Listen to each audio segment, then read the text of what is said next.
इंसानों की तारीख की सबसे बड़ी सैर, 7 आसमानों की सैर, अल-इस्रा वल Meraj. You believe that Muhammad went to heaven on a winged horse? Yes, I believe in God. शब मेराज में सिदरतुल मुंतहा। ये इतना अजीम सफर मक्का में रसूलुल्लाह सल्लल्लाहु अलैहि वसल्लम की जिंदगी के सबसे मुश्किल और सख्त टाइम में हुआ। पहले आप सल्लल्लाहु अलैहि वसल्लम का बाइकआउट किया गया, फिर आप सल्लल्लाहु अलैहि वसल्लम के दिल के सबसे करीब लोग हजरत अबू तालिब और हजरत खदीजा रज़ियल्लाहु ताला अन्हा की वफात, फिर ताइफ में आप सल्लल्लाहु अलैहि वसल्लम को इतने पत्थरों से मारा गया कि जूते खून से भर गए। एंड टू टॉप दैट, मक्का में आप सल्लल्लाहु अलैहि वसल्लम की सिटीजनशिप भी खत्म कर दी गई। और जब आप सल्लल्लाहु अलैहि वसल्लम मक्का में किसी और की पनाह में रह रहे थे, अल्लाह ने इसी सबसे मुश्किल टाइम आप सल्लल्लाहु अलैहि वसल्लम को इंसानों की तारीख की सबसे बड़ी सैर कराई, 7 आसमानों की सैर। A journey like none before.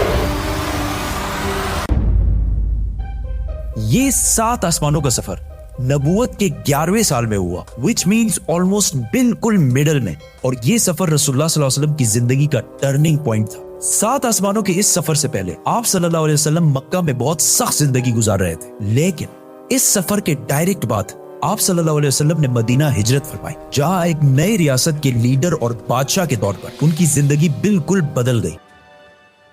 एक दिन मक्का में आधी रात को जिब्राईल अलैहिस्सलाम आप सल्लल्लाहु अलैहि वसल्लम को बुराक पर मक्का से जेरूसलम बैतुल मुकद्दस की तरफ ले गए। ये बुराक नाम बर्क से निकला है, जिसका मतलब है लाइटनिंग, और हो सकता है इसका ये नाम इसकी लाइटनिंग स्पीड की वजह से इसको मिला हो। बैतुल मुकद्दस में आप सल्लल्लाहु अलैहि वसल्लम ने सारे पैगंबरों की इमामत की, और वहां से जिब्राईल अलैहिस्सलाम के साथ आप सल्लल्लाहु अलैहि वसल्लम पहले आसमान की तरफ रवाना हुए। पहले आसमान का दरवाजा इनके लिए खोला गया, और ये दरवाजा हमारे दरवाजों जैसा नहीं था।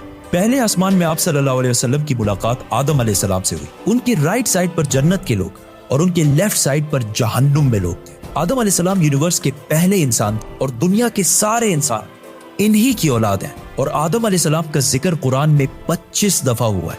आप सल्लल्लाहु अलैहि वसल्लम ने उन्हें सलाम किया, उन्होंने सलाम का जवाब दिया, और आप सल्लल्लाहु अलैहि वसल्लम दूसरे आसमान की तरफ रवाना हुए। वहां उनकी मुलाकात ईसा और याह्या अलैहिस्सलाम से हुई। ईसा और याह्या अलैहिस्सलाम एक दूसरे के कजन्स थे, जिन्हें क्रिश्चियनिटी में जीसस और जॉन द बैप्टिस्ट कहा जाता है। ये दोनों पैगंबर आज से 2000 साल पहले रोमन एम्पायर के स्टेट फलस्तीन में पैदा हुए, और इन दोनों कजन्स की जिंदगी बहुत ही मुश्किल हालत में गुजरी। हजरत याह्या अलैहिस्सलाम को एक जालिम हुक्मरान ने शहीद कर दिया, और इनकी शहादत को आज भी लोग करबला में इमाम हुसैन की शहादत से कंपेयर करते हैं। इनके कजन ईसा अलैहिस्सलाम के साथ भी यही होने वाला था, लेकिन अल्लाह ने आखिरी टाइम उन्हें दुनिया से उठा लिया। कुरान में याह्या अलैहिस्सलाम का जिक्र 5 दफा हुआ है, और हजरत ईसा अलैहिस्सलाम का जिक्र 25 मरतबा हुआ है। आप सल्लल्लाहु अलैहि वसल्लम ने इन्हें सलाम किया, उन्होंने सलाम का जवाब दिया, और आप सल्लल्लाहु अलैहि वसल्लम तीसरे आसमान की तरफ रवाना हुए।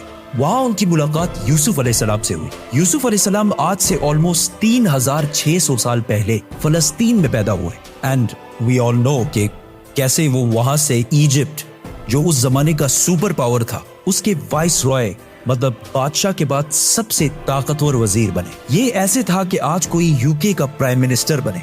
यूसुफ अलैहिस्सलाम का जिक्र कुरान में 27 मरतबा हुआ है, और ये वाहिद पैगंबर है जिनकी डिटेल्स कुरान में बाइबल से भी ज्यादा है।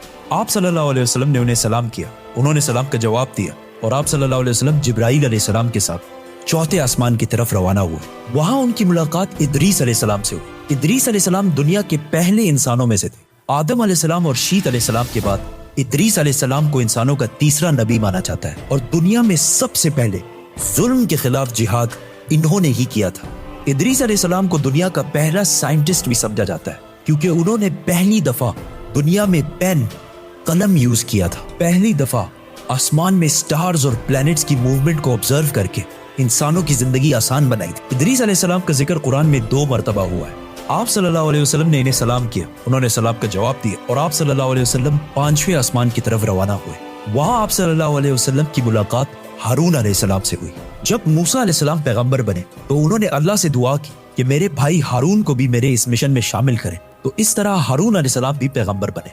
मूसा अलैहिस्सलाम ने हारून अलैहिस्सलाम को सिर्फ इसलिए चूज नहीं किया कि वो उनके भाई थे, बल्कि इसलिए क्योंकि हारून अलैहिस्सलाम बनी इसराइल के सबसे बड़े स्कॉलर्स में से थे। मूसा अलैहिस्सलाम बचपन से फिरौन के घर में पले बड़े थे, जिसकी वजह से उन्हें बनी इसराइल की किताबों और स्क्रिप्चर्स का इतना इल्म नहीं था। तो उन्हें एक ऐसे शख्स की जरूरत थी जिसके पास इन सारी चीजों का इल्म हो, और वो थे हारून अलैहिस्सलाम। और आज तक यहूदियों में सबसे ज्यादा स्कॉलर्स हारून अलैहिस्सलाम की औलाद में से हैं, जिसकी वजह से हारून अलैहिस्सलाम की औलाद को यहूदियों में एक स्पेशल स्टेटस हासिल है, जिस तरह इस्लाम में सैयदों को हासिल है। हारून अलैहिस्सलाम का जिक्र कुरान में 20 मरतबा हुआ है। आप सल्लल्लाहु अलैहि वसल्लम ने इन्हें सलाम किया, उन्होंने सलाम का जवाब दिया और आप सल्लल्लाहु अलैहि वसल्लम छठे आसमान की तरफ रवाना हुए। वहां आप सल्लल्लाहु अलैहि वसल्लम की मुलाकात एक ऐसे पैगंबर से हुई जिनका जिक्र कुरान में सबसे ज्यादा किया गया है, 136 टाइम्स, क्योंकि मूसा अलैहिस्सलाम की स्टोरी को आज तक दुनिया की सबसे ज्यादा इंटरेस्टिंग और आउटस्टैंडिंग स्टोरी समझा जाता है।